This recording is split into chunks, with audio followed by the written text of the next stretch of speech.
हमारे डेयरी के जो सबसे सीनियर कोऑपरेटर्स हैं अजमेर ज़िले और राजस्थान में सहकारिता की पहचान है रामचंद्र जी चौधरी हैं, हमारे रामस्वरूप जी लामा है और बोर्ड ऑफ डायरेक्टर्स हैं और सभी क्रय विक्रय सहकारी समिति के अध्यक्ष महानुभाव हैं और ग्राम सेवा सहकारी समिति के अध्यक्ष हैं। आपका नाम? सर एक अध्यक्ष और व्यवस्थापक जो है, अध्यक्ष और व्यवस्थापक है, ये लोग बैंक में आते हैं तो वो कहते हैं कि हमारे लिए कुछ सुविधा यहाँ पर हो बैठने के लिए, चर्चा के लिए। वो आज निर्णय ले लिया, कल से ही एक रूम में अलग से सीटिंग अरेंजमेंट कर देंगे। जो भी जिले का अध्यक्ष और व्यवस्थापक ही नहीं, अगर कोई किसान भी आएगा तो उसको आराम से एक वेटिंग रूम के रूप में जगह उपलब्ध करा दी जाएगी, जिसमें वो लोग बैठ करके अपना कार्य के लिए आए तो विश्राम कर सकें। उनका बैंक को मजबूत करने के लिए आपने जो योजना लागू की है उसको लेकर आप जिले के किसानों से क्या अपील करना चाहेंगे? मैं तो ये कहूँगा कि गाँव में भी हमारी सब जगह हर पंचायत स्तर पे समितियाँ हैं, तो वहाँ पर वो उनको बैंक जाने की जरूरत नहीं है।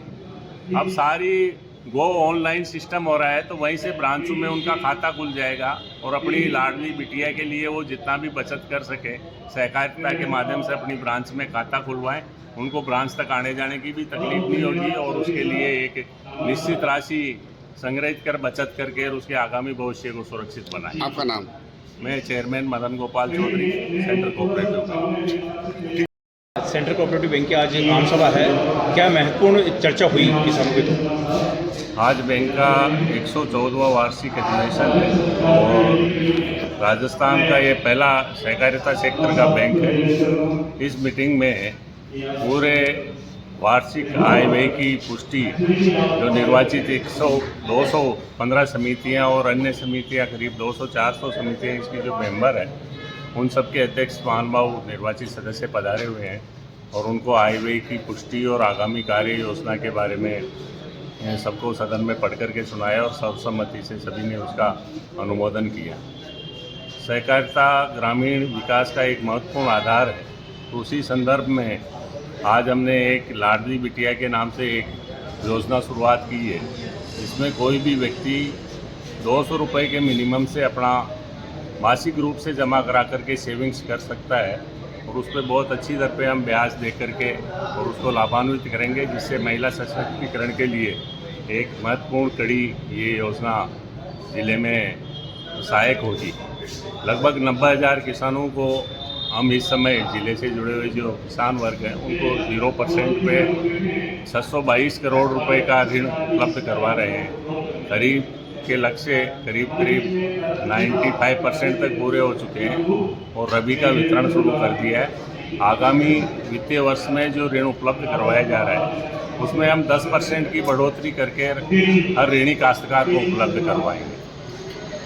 आज इस मीटिंग में कुछ सदस्यों द्वारा बीमा योजना और खाद के संबंध में मुद्दा उठाया गया था, तो इनको एक अलग कंपनी है और खाद की जो सप्लाई होती है उसका बैंक में किसी प्रकार का हस्तक्षेप नहीं होता, पर सदन से सभी सदस्यों ने मांग की है कि जो ये सहकारिता सेक्टर की जो भी खाद की कंपनियां हैं वो प्राइवेट सेक्टर में नहीं लेकर के पूर्व की बाती समितियों को जो खाद उपलब्ध करवाया जा रहा है उसी अनुरूप उपलब्ध करवाएं, जिससे कि इनकी आय में भी वृद्धि हो।